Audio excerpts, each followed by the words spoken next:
प्रभु श्री राम को चुनौती दी है।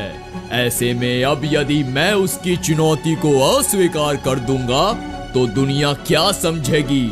लोग मुझे कायर कहेंगे, इसीलिए उसे तो सबक सिखाना ही होगा।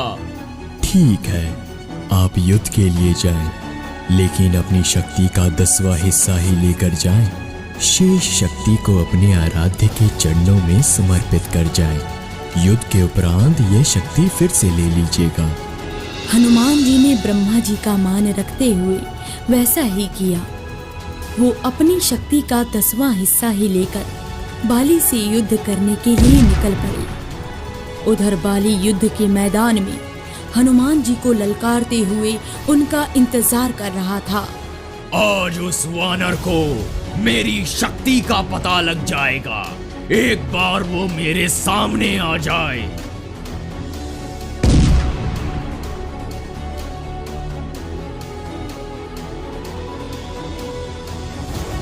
बाली के इतना कहने पर हनुमान जी ने बाली के सामने अपना कदम रखा।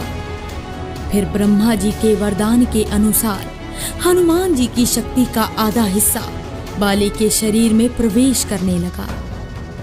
इससे बाली को अपने शरीर में अपार शक्ति प्राप्त होने का एहसास होने लगा। ये क्या हो रहा है? मुझ में अचानक से इतनी शक्ति कहां से आ रही है? बाली को लगा कि जैसे समस्त संसार की ताकत उसके शरीर में समाने लगी है।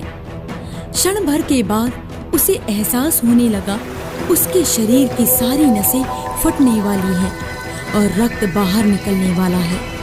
तभी अचानक वहां ब्रह्मा जी प्रकट हुए और बाली से कहने लगे, बाली, यदि तुम जीवित रहना चाहते हो तो शीघ्र ही हनुमान से कोसों दूर भाग जाओ, अन्यथा तुम्हारा शरीर फट जाएगा।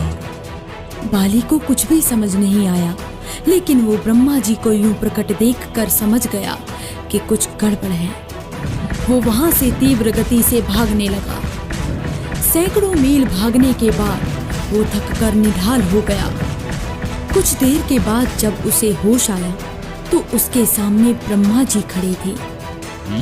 ये सब क्या है? आपने मुझे युद्ध के मैदान से क्यों भगा दिया? और अभी आप